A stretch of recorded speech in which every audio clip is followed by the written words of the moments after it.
दुनिया का इतिहास पूछता, रोम कहाँ यूनान कहाँ है। घर घर में शुभ अग्नि जलाता वह उन्नत ईरान कहाँ है।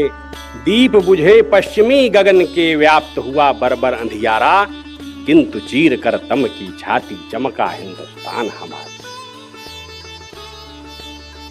हमने उनका स्नेह लुटाकर पीड़ित ईरानी पाले हैं,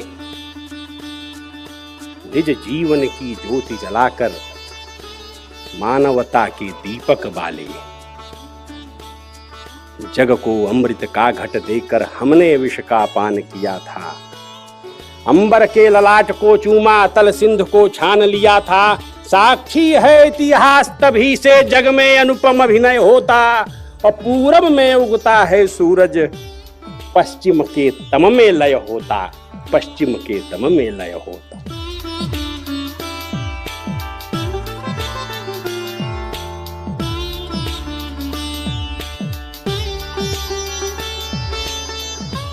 मातृभूमि केवल कवि की कल्पना नहीं, यह मातृभूमि मंत्र दृष्टा ऋषियों की धारणा है।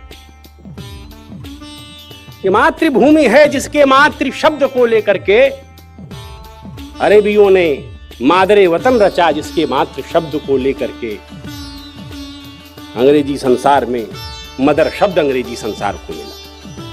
ये वही मातृ शब्द है। विज्ञान जगत को इसी मातृ शब्द ने संपूर्ण ब्रह्मांड के जो अधिष्ठात्र रूप है उसमें एक शब्द मैटर दिया। What is the consciousness, what is the matter. अभी विज्ञान को भारतीय दर्शन के आधार पर समझने की प्रक्रिया प्रारंभ करनी है।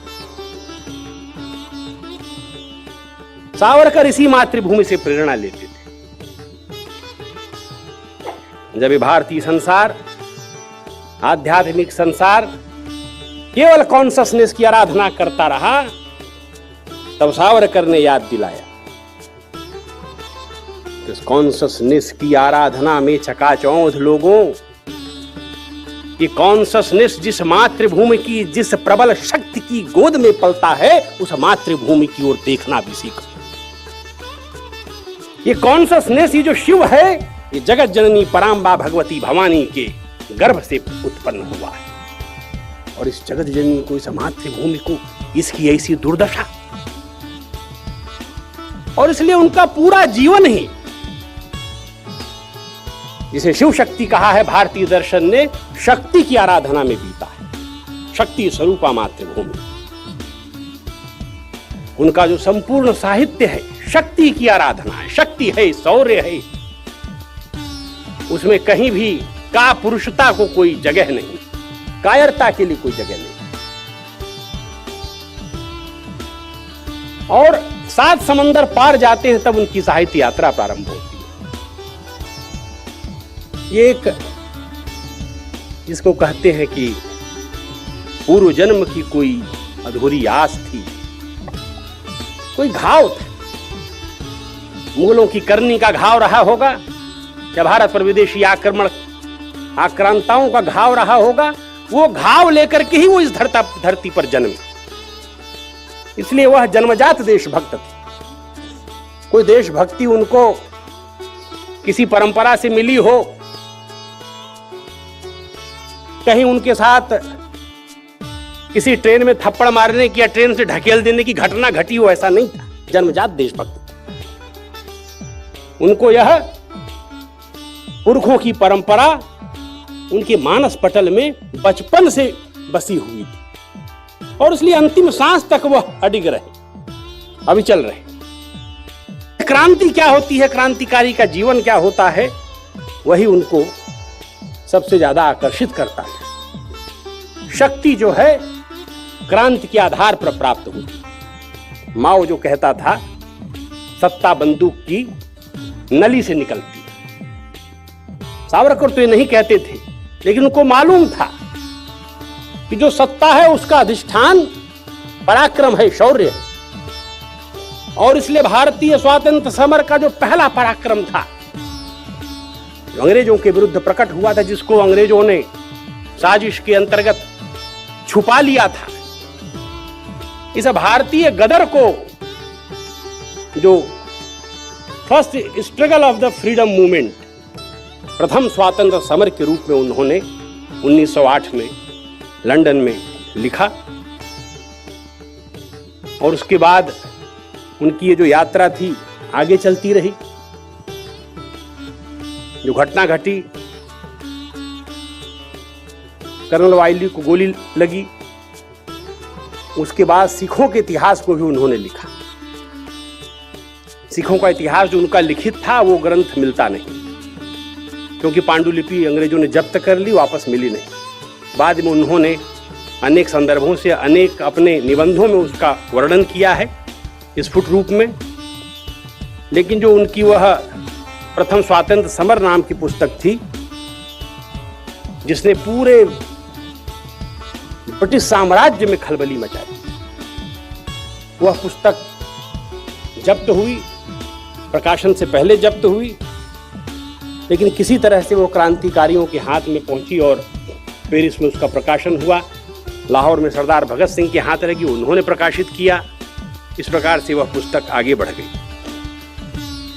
इसके बाद उनकी जो साहित्य यात्रा है सावरकर की, वह विराम लेती है, क्योंकि वह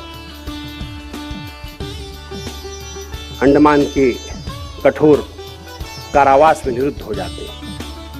लिखने का कोई साधन नहीं, लेकिन उसके बाद भी वह, जैसा बताया गया, 10,000 से अधिक पंक्तियां उन्होंने कोयले से, कील से, अंडमान में जहां जहां जगह मिली, उनको जब मौका मिला उन्होंने सारे अक्षरों से उन दीवारों को भर डाला। और केवल भरते ही नहीं थे, हमने श्रुत परंपरा देखी है इस देश में।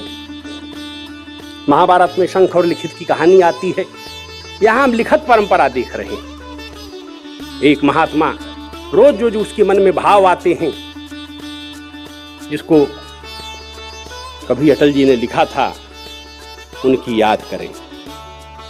जो बरसों रहे जेल में उनकी याद करें, जो फांसी पर चढ़े खेल में उनकी याद करें। याद करें काला पानी को, अंग्रेजों की मनमानी को, कोल्हू में जुट तेल पेरते सावरकर से बलिदानी।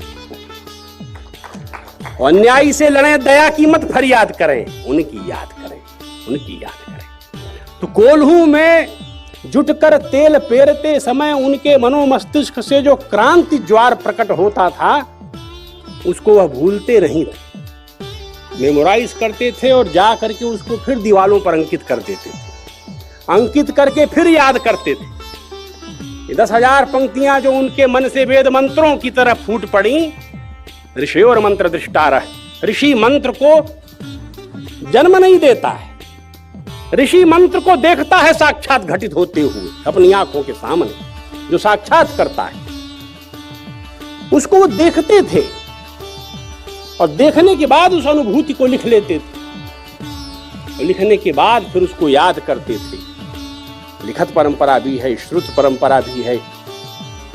और उसको फिर जेल से रिहा होने के बाद उन्होंने फिर उसको एक संग्रह का जो रूप दिया।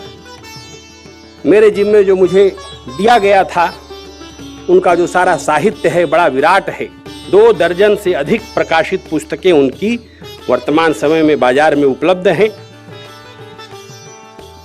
मेरे पास जो सूचना थी उसमें जो इतिहास के 6 स्वर्णिम पृष्ठ हैं उनके, उसके बारे में संक्षेप में ब्यौरा रखने को कहा गया है।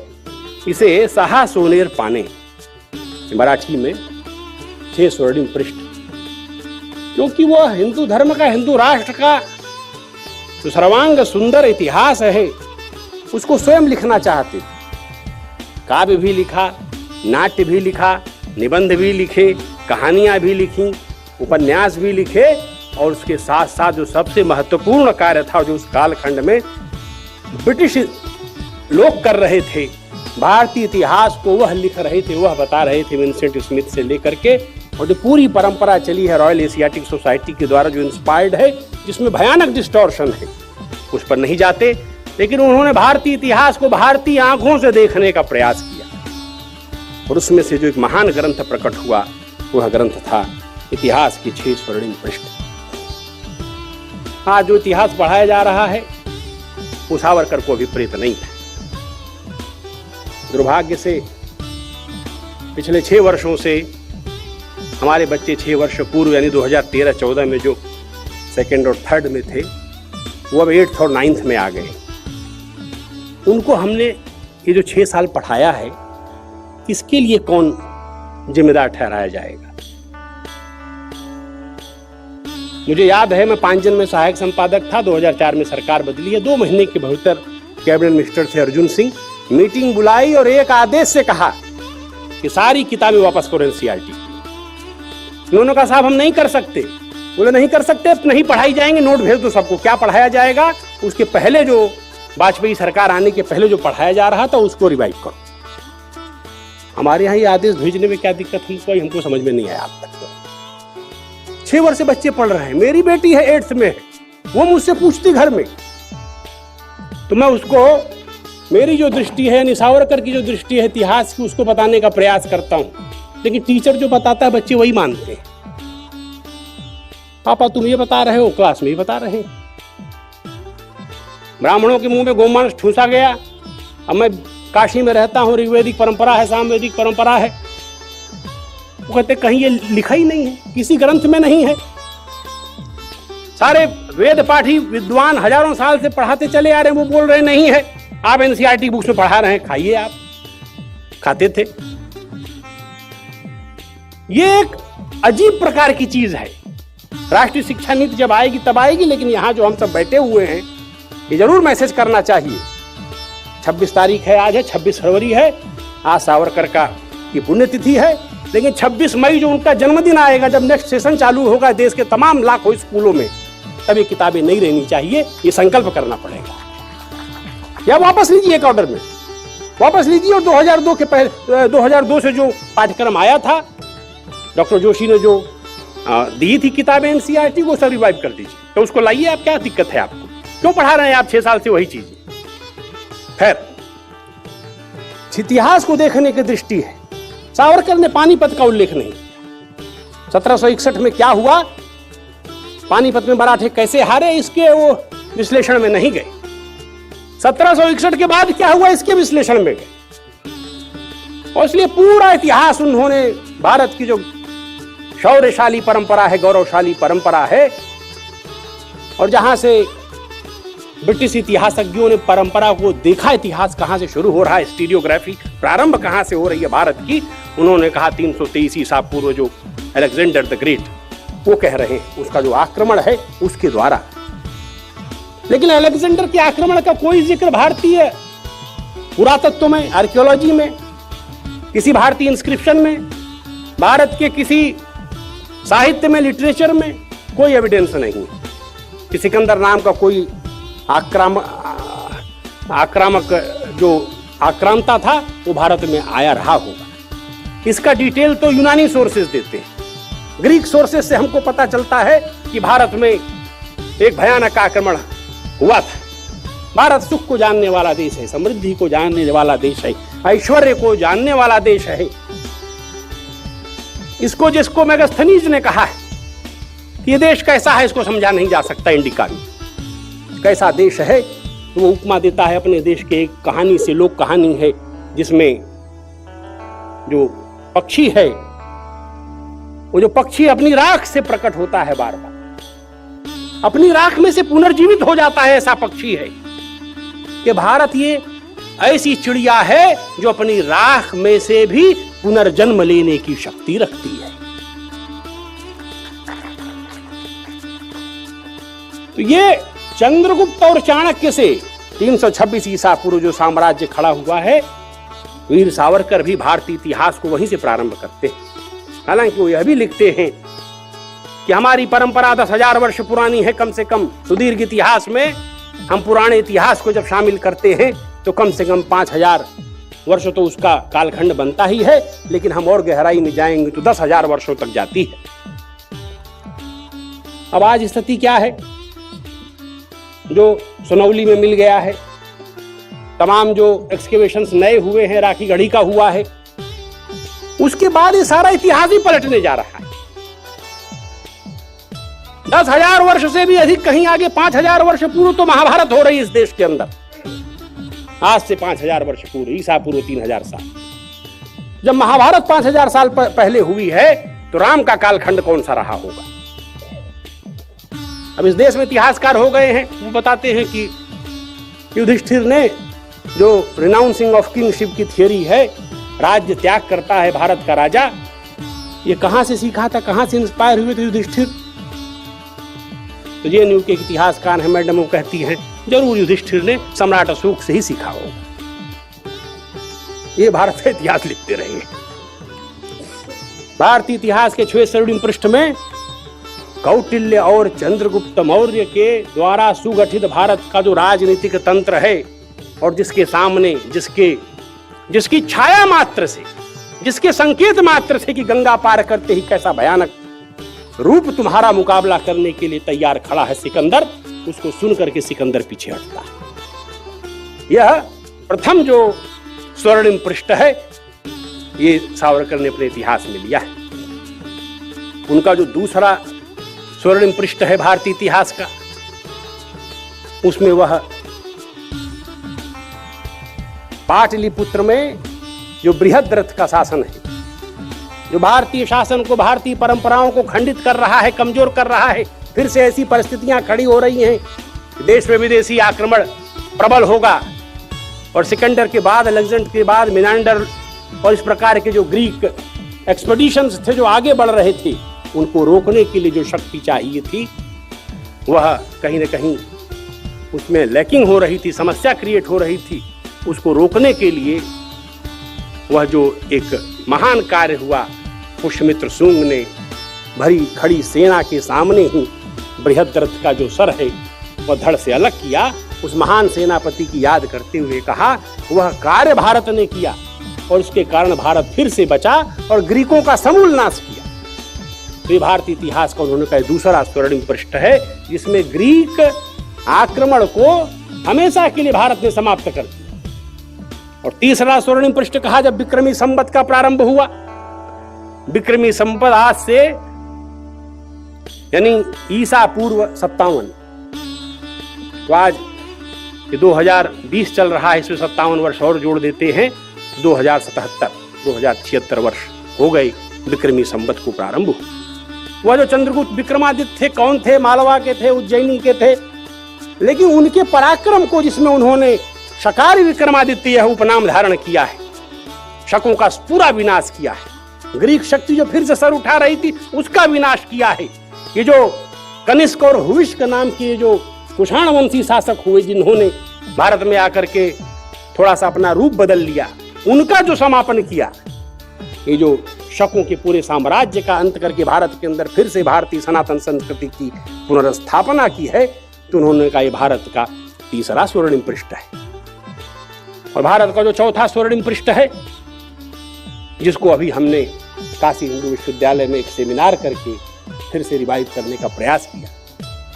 इतिहास के 6 स्वर्णिम पृष्ठ में वीर सावरकर उस अध्याय को देख रहे हैं जिसको भारतीय इतिहास के बड़े बड़े धुरंधरों ने अनसुना कर दिया, अनदेखा कर दिया। वो कैसा इतिहास था? सावरकर लिखते हैं अपनी पुस्तक में, जो दुनिया के अंदर सबसे आक्रामक, सबसे बर्बर, सबसे खतरनाक, सबसे खूंखार जाति है, जिसके सामने दुनिया के बड़े बड़े साम्राज्य पड़े, जो मैंने कविता सुनाई, यूनान मिस्र रोमा मिट गए जहां से, जिसको कभी इकबाल ने भी गाया, यूनान मिस्र मिट गए और कुछ बात है कि हस्ती मिटती नहीं हमारी। वो जो गीत है, तो इनको मिटाने वाली कौन सी दुर्दांत शक्ति थी संसार के भीतर? उस दुर्दांत शक्ति का जिक्र वीर सावरकर करते हूण थे। इन्हीं हूणों ने रोमन साम्राज्य को घुटने टेकवा दिया। जो बर्बर सम्राट, हूणों का बर्बर सम्राट अटीला था, उसके सामने ही eastern Roman empire, western Roman empire, दोनों की धज्जियां उड़ा दी। जो फ्रांस है, वो प्राचीन गाल जिसको कहते हैं, काल के गाल में समा गया। और ये जो अंग्रेज जाति थी, उसको भाग करके समंदर में नावों में शरण लेनी पड़ी। वो दिन याद करते हैं जिससे इटली में ये जो वेनिस जैसे शहर खड़े हुए, समंदर के अंदर जो शहर खड़े हुए, बोले क्यों खड़े हुए? हूणों के डर से खड़े हुए। हूणों की इस भयानक रूप को देख करके ये सारा का सारा आपका जो इजिप्ट है, मिस्र है, थर्रा उठा आज मिस्र में देखने के लिए केवल पिरामिड ही बचे हुए हैं। मिस्र की, प्राचीन मिस्र की जो सभ्यता है, संस्कृति है, वो खंडहरों में ही देखने को मिलती है। प्राचीन रोमन एम्पायर केवल खंडहरों में ही देखने को मिलता है। और तीसरा उन्होंने कहा कि जो अलेक्जेंडर आया था भारत को चढ़ाई करने, विश्व विजेता बनने, इसी सिकंदर के मरने के 150 साल के भीतर उसके देश की इन्हीं हूणों ने ईंट से ईंट बजा दी। वह यूनान भी देखते ही देखते धूल धूसरित नष्ट हो गया दुनिया की धरती से। यूनान मिस्र रोम मिट गए तो मिट गए, कुछ बात है कि हस्ती मिटती नहीं हमारी। वो हस्ती क्या है, उसको कोट करते हैं। ये हस्ती क्या है कि भारत का जो यह छत्र बल है, भारत का जो बाहुबल है, भारत के युवाओं के अंदर जो धड़कता हुआ बहता हुआ रक्त है उनके पुरखों का, जो भारत को बार बार बचाने के लिए उनको आवाज देता है। कहते कौन वह वीर था, वीर कर्मा, जिसको उन्होंने भारतीय इतिहास का चौथा स्वर्णिम पृष्ठ कहा है अपनी पुस्तक में। बहुत बड़ी पुस्तक है यह, जो चौथा स्वर्णिम पृष्ठ है। कहा 25-26 साल का वो महान योद्धा, जिसका नाम इतिहास में स्कंदगुप्त विक्रमादित्य के नाम से अमर हुआ। वह समुद्रगुप्त का प्रपौत्र था, चंद्रगुप्त द्वितीय समुद्रगुप्त के पौत्र का बेटा था। चंद्रगुप्त विक्रमादित्य द्वितीय का वह प्रपौत्र था, कुमारगुप्त का बेटा था। और कैसा, जब कहते हैं कि ईस्वी सन 453 में यह वीर सावरकर लिख रहे हैं कि जब वह खबर मिली तक्षशिला यूनिवर्सिटी हूणों ने बर्बाद कर दी, मटियामेट कर दी, तक्षशिला का बिल्कुल ईंट से ईंट उखाड़ दी, तब गुप्तचरों ने जो समाचार भेजा पाटलिपुत्र में, उसको देख करके उस समय के जो तत्कालीन सम्राट थे, 60-65 साल की उम्र हो गई थी, कुमारगुप्त, उनकी छाती कांप उठी। क्यों, कौन लड़ेगा युद्ध? और अनेक इतिहासकारों ने, राधा कुमुद मुखर्जी हैं, परमेश्वरी लाल गुप्त हैं, प्रोफेसर आर.सी. मजुमदार हैं, आचार्य वासुदेव शरण अग्रवाल हैं, इन सब लोगों ने उस इतिहास को गहराई से परखा है, देखा है कि आखिर हुआ क्या था उस सदी में। 400 ईस्वी सन 453-54 की बात है। उसको वीर सावरकर भी कोट कर रहे हैं। ये इतिहास उन्होंने कहां से मिला? क्योंकि जो भारतीय इतिहास के 6 स्वर्णिम पृष्ठ पुस्तक है, ये उनकी आखिरी पुस्तक, यह 1956 में छपी है। और इसका जो द्वितीय खंड है 1963 या 64 में प्रकाशित हुआ है। 1966 में वो संसार छोड़कर चले गए। इसी पुस्तक के आधार पर वो चाहते थे कि हिंदू धर्म का, हिंदू राष्ट्र का एक विशालकाय विश्वकोश और विराट इतिहास हम लोग खड़ा करें, वो चाहते थे। लेकिन यहां देखिए, यह जो 25 साल का युवक है कि वो स्कंदगुप्त विक्रमादित्य भारत की धरती पर पैदा हुआ, और जब राज्य थर्रा रहा था, पाटलिपुत्र का सिंहासन कांप रहा था हूणों की थर्राहट से, तब उस महाबली ने, उस महायोद्धा ने अपने पिता से कहा, पिताजी यह कार्य मैं करूंगा, हूणों का उत्तर मैं दूंगा। उनके अन्य भाई पीछे हट गए थे। वो पूरी फिल्म की कहानी है, क्योंकि वो दूसरी माता का बेटा था।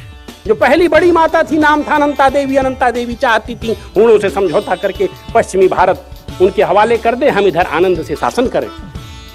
और उनका जो बेटा पुरुगुप्त था, वह मुकाबले में जाने को संभवतः तैयार नहीं था, या तैयार था भी तो अनमने मन से था। लेकिन इस 24 साल के योद्धा ने, उस रणबांकुरे ने स्वयं ही, जिसको कहते हैं लक्ष्मी स्वयंवरे यांचकारा, जूनागढ़ में उसका जो अभिलेख मिला है, जूनागढ़ में गिरनार पर्वत पर स्कंदगुप्त का अभिलेख है।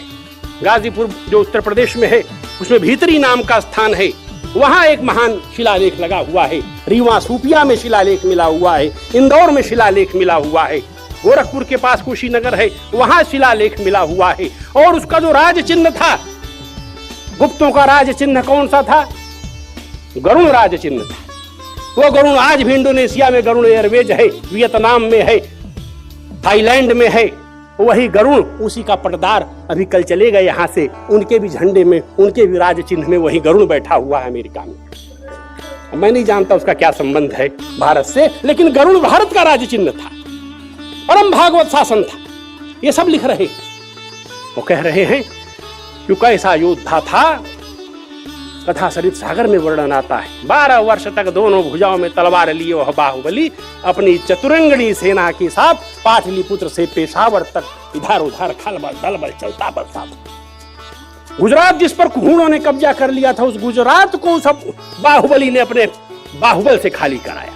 कश्मीर पर हूणों ने कब्जा कर लिया था, पूरे कश्मीर को खाली कराया।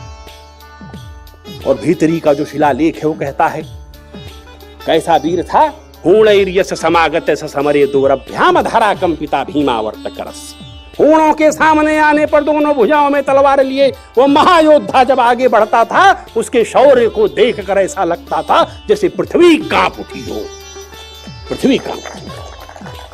कोई रियायत नहीं, कोई मुरब्बत नहीं, और सारे हूणों को बीन बीन करके खदेड़ खदेड़ करके उसने पेशावर पार किया, एक पूरी जाति का समूल विनाश किया। का बर्बरता भारत में नहीं चलेगी, असहिष्णुता भारत में नहीं चलेगी। भारत में रहना है तो 3 रास्ते हैं। एक रास्ता तो वो है जहां से आए हो वहां से वापस चले जाओ, दूसरा रास्ता है तुमको यहां रहने देंगे, असहिष्णुता छोड़ करके सहिष्णु हो जाओ, और अगर ये दोनों रास्ते तुम्हें स्वीकार नहीं है तो तीसरा एकमात्र रास्ता है, तुम्हारी गर्दनें हैं बाहुबली की तलवार, और कोई रास्ता नहीं। ये ऐसा योद्धा स्कंदगुप्त, उसका जो जिक्र किया है, और उसके बाद जो 467 में स्कंदगुप्त का अंत होता है, और 530 तक ये जो हूणों के बेटे थे, हिंगिल नाम का हूण था, वो सेनापति बनकर उसने भारत पर चढ़ाई की, समाप्त हुआ। इसके बाद आचार्य वासुदेव शरण अग्रवाल कहते हूणों का क्या हुआ? हूण इसी भूण पर शिव शिव जपने लगे। ये हूण कैसे थे आप कल्पना करिए अवनिजेश जी, ये सारी चीन की दीवार हूणों के भय से खड़ी हुई है। कितने किलोमीटर की दीवार है? कितने किलोमीटर की दीवार है चीन की दीवार?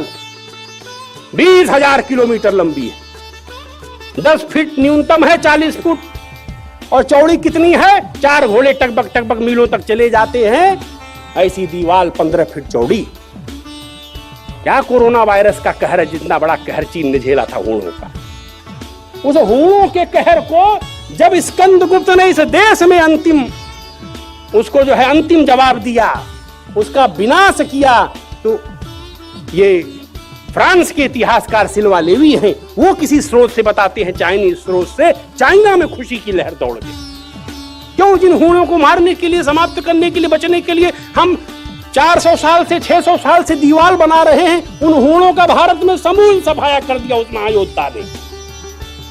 और कहते हैं कि चीन के सम्राट ने उत्सव किया और भारत में पाटलिपुत्र को मैसेज भेजा भारत के राजदूत के द्वारा कि आपके सम्राट ने अपने देश की संप्रभुता का मान किया है, विश्व मानवता की रक्षा की है, उनको हम बधाई देते हैं। यह है भारत का इतिहास। मैं संक्षेप करता हूं क्योंकि समय समाप्त हो रहा है। ये चौथा अध्याय है भारतीय इतिहास का, चौथा स्वर्णिम पृष्ठ, और जो 5वां अध्याय है, वो 5वां जो अध्याय है उसमें जो उसका इंटरवल है वह मराठों ने अटक में भगवा ध्वज फहरा करके किया था। बोले 1761 मत याद करो, अटक में जो भगवा फहरा था उसको याद करो। 1818 में महाराजा रणजीत सिंह ने काबुल गजनी से लेकर के कश्मीर तक जो केसरिया फहराया था उसको याद करो। 1761 क्या याद करते हो? एक एक हिसाब बराबर कर दिया, सारा बदला पूरा किया मराठों ने, रघुनाथ राव ने, और उसके पहले बाजीराव पेशवा, नादिर शाह, सारे आक्रमणों को याद दिलाते हैं। कैसा वह 1739 का संग्राम छिड़ा था इसी दिल्ली में। बाजीराव की सेना इसी ताल कटोरा में आकर के 3 दिन तक इस दिल्ली को घेर कर बैठी रही। सम्राट भाग गया। इच्छा थी बाजीराव की आज केसरिया लाल किले पर फहरा दिया जाए, लेकिन वीरता है, इसी को कहा सद्गुण विकृति। वीर सावरकर ने क्यों वापस लौटे? हिसाब बराबर कर देना था उसी दिन भगवा फहरा करके लाल किले पर हिंदू राष्ट्र की पुनर्स्थापना कर देनी थी। लेकिन बाजीराव के मन में क्या आया? कुछ समझौता हुआ या नाम मात्र का मुगल शासक यहाँ स्थापित करके मराठा शासन वहीं से चलेगा, रायगढ़ पुणे से, ऐसा सोच करके वह वापस चले गए। अगले वर्ष फिर आएंगे, लेकिन कहते हैं कि बाजीराव पेशवा खरगोन मध्य प्रदेश में उनका शरीर पूरा हो गया, फिर वापस नहीं आए, मौका ही नहीं मिला। और उसका लाभ नादिर शाह ने उठाया। 250 साल तक मुगलों ने जो दौलत लूटी थी, लाल किले में जमा कर रखी थी, वो सारी दौलत, ये नहीं देखा कि इस्लाम का राज चल रहा है। बिल्कुल दरियागंज में खून का दरिया बहाया था। मार्च 1739 की तारीख गवाह है। और वो खून का दरिया बहा, जामा मस्जिद जो है मुसलमानों की लाशों से कट गई, हिंदू लाशें भी गिरी थी, लेकिन मुसलमानों की लाशों से नादिर शाह ने खून की होली खेली है इसी लाल किले के सामने। और मुगलों की सारी दौलत जो भारत को लूट करके खड़ी की गई थी, 250 साल की दौलत 2 दिन में ही घोड़े ऊंट सब लात लूट करके तख्ते ताबूत और सारा कोहिनूर टोहिनूर लेकर के चला गया। और कहते गए मराठों को आना नहीं इधर। डर ये था कि बाजीराव आ रहा है पीछे से। लिख रहे हैं हमारे वीर सावरकर, क्यों भाग गया नादिर शाह, रुका क्यों नहीं? उसको मालूम था कि जो तुमने लूट लिया है वो चढ़ा चला आ रहा बाजीराव पीछे से, अगले दिन सब ले जाएगा वापस। इसलिए कहा उसके आने के पहले यहां से निकल चलो। निकल गया कि अब्दाली क्यों नहीं रुका, उसको भी मालूम था कि बच नहीं पाएंगे, मारे जाएंगे, भाग गया। तो ये जो 5वां स्वर्णिम पृष्ठ था वह था अटक से कटक तक जो भगवा शासन फिर से स्थापित हो गया भारत के अंदर, और उसमें सिखों के इतिहास को बड़ी मार्मिकता से याद करते हैं। यहाँ जो सबसे महत्वपूर्ण बात है, मैं बहुत तेजी से ट्रेन आगे बढ़ा रहा हूँ। सारी जो सद्गुण विकृति है उसमें रोटी बंदी है, लोटा बंदी है, बेटी बंदी है, जाति बंदी है, समुद्र बंदी है। ये जो सप्त बंदियां हैं जो हिंदुओं ने अपने ऊपर ही सब प्रकार के भेद आरोपित किए, उसको वीर सावरकर खारिज करते हैं। तुमने क्या किया है अपने साथ, अपने देश बंधुओं के साथ, अपने देश जीवन के साथ? अपने उस राष्ट्र को याद करो जो वेदों ने स्थापित किया। तो उस राष्ट्र की पुनर्स्थापना के लिए जैसा नेतृत्व चाहिए उसको सावरकर याद करते हैं। और ये पूरी पुस्तक में अंग्रेजों के राज्य को तो 16 पन्ने में समेट देते हैं। 6ठा अध्याय जो है वो अंग्रेजों पर है। कहा हमने इन्हीं आंखों से जिसका सूरज अखंड धरती पर कहीं छुपता ही नहीं था, अस्त ही नहीं होता था, इन्हीं आंखों से इस मातृभूमि ने उस विराट सूरज को अस्त करते हुए देखा है। पश्चिमी समुद्र में इस महाशक्ति को हमने समाप्त होते हुए देखा है, जो आए थे कि हमारा भाग्य बदल देंगे। और इस प्रकार से भारतीय इतिहास के ये 6 स्वर्णिम पृष्ठ है वह सावरकर पूरा करते हैं। मैं तो अंत में इतना ही बात कहना चाहता हूं कि सावरकर हैं क्या वास्तव में? सावरकर माने स्वातंत्र, सावरकर माने स्वराज्य, सावरकर माने स्वधर्म, सावरकर माने स्वराष्ट्र, और सावरकर माने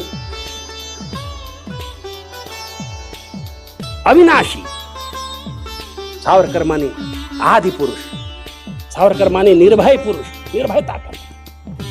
जिसको अटल जी ने लिखा था, मैं आदि पुरुष निर्भयता का वरदान लिए आया भूपर, पय पीकर सब मरते आए, मैं अमर हुआ लो विष पीकर, अधरों की प्यास बुझाई है मैंने पीकर, वह आग प्रखर हो जाती दुनिया भस्मसात, हाँ क्षण भर ही जिसको छूकर भय से व्याकुल फिर दुनिया ने प्रारंभ किया मेरा पूजन, मैं नर नारायण नीलकंठ बन गया न इसमें कुछ संशय, हिंदू तनमन हिंदू जीवन रग रग हिंदू मेरा परिचय, हिंदू तनमन हिंदू जीवन रग रग हिंदू मेरा परिचय।